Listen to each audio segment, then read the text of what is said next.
And action. Well, George, it is good to see you again. Thank you, and it's nice seeing you again. We've missed you in Texas. Hope you'll come back soon. Well, first I want to finish the cigar.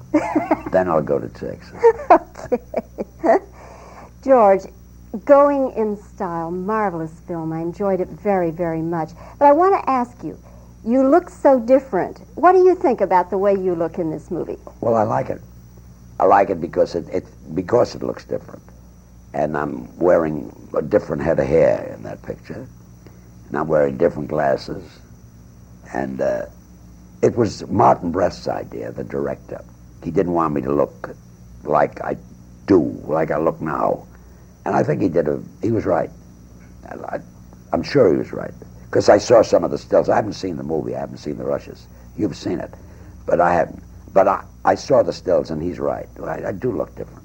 Who do you think you look like? I look like my younger brother.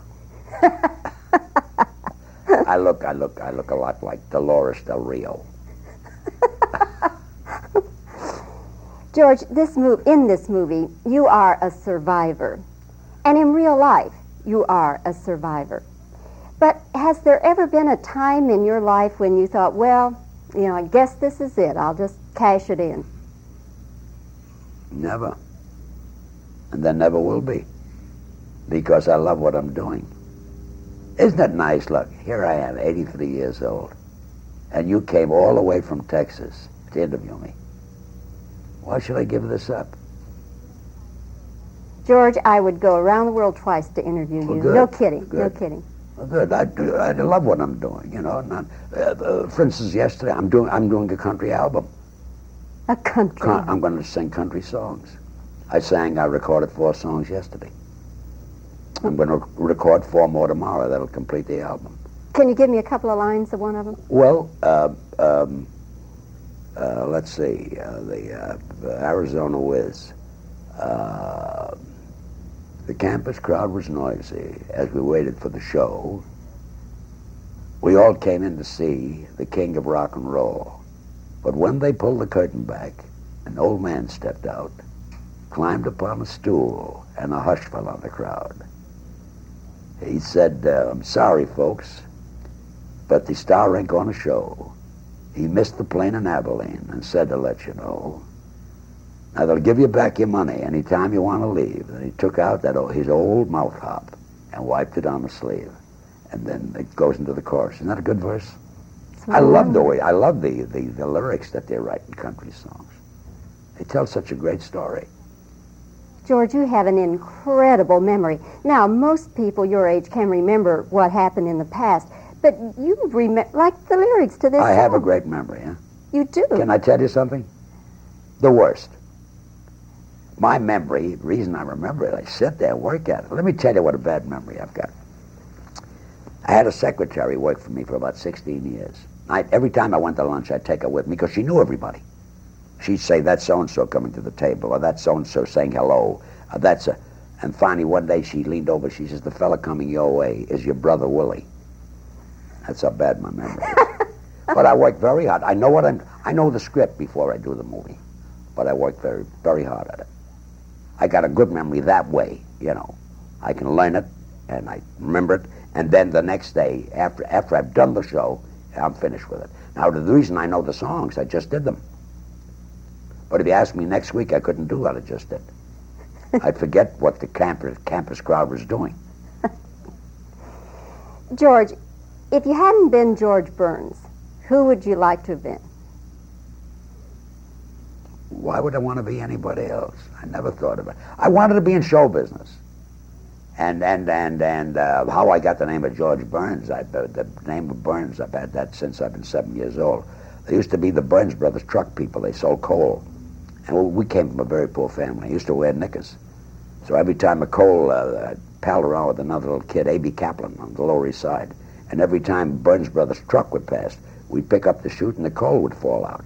Then we'd take the coal, put it in our knickers, and bring it home to our mothers. And when they see us coming, they say, here come the Burns brothers. And that's how I got the name of Burns, since I was 7. So I sold coal, and I'm now a country singer. Willie Nelson, watch out. George, how do you want to be remembered years and years and years from now? I wouldn't know. I've never given that anything. As a great singer, I guess. What do you want them to put on your tombstone? Whatever's on my tombstone, I want to be there to read it.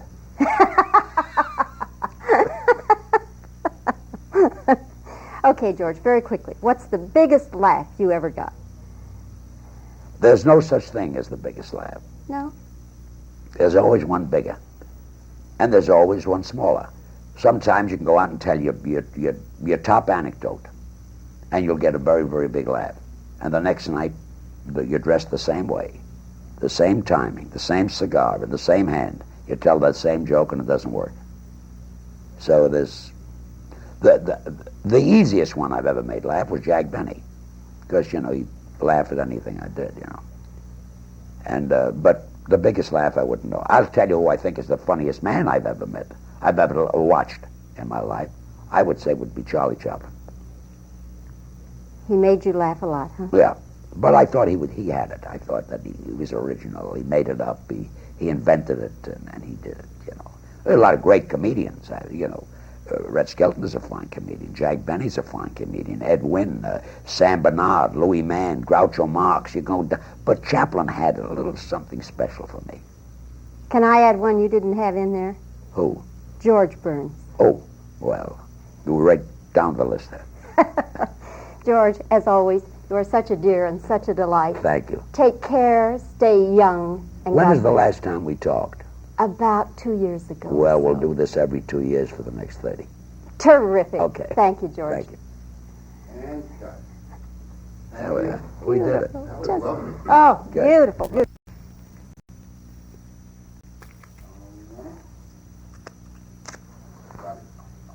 George, you look so much different in this movie. What do you think about the way you look? Okay. George, in the movie, you certainly are a survivor, and in real life, you're a survivor. But was there ever a time in your life when you just thought, well, I guess this is it, I'll just cash it in? Okay. If you hadn't been George Burns, who would you like to be?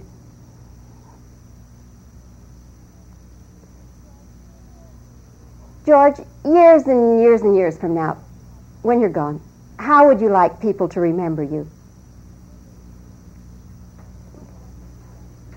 What do you want them to put on your tombstone?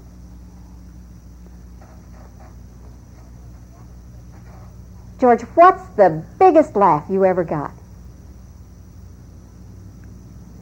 Okay. Oh, all right, one more. Country songs, George? Could you give me a line or two from one of the songs? Okay. All right. Now then, some reactions. Okay. I want to be there to read my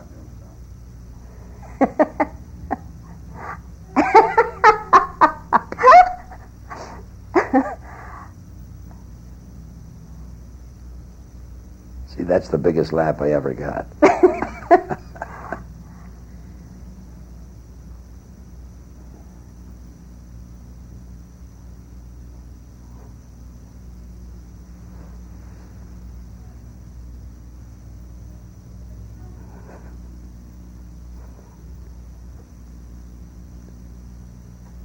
Okay, and now my sign off. And I'll turn into the camera. Let's see, am I on the same axis? yes. Yeah, okay. All right, I'm about here. yeah, okay. And this is Bobbie Wygant with Warner Brothers Pictures in Los Angeles for Channel 5 Action News. And cut. Fantastic.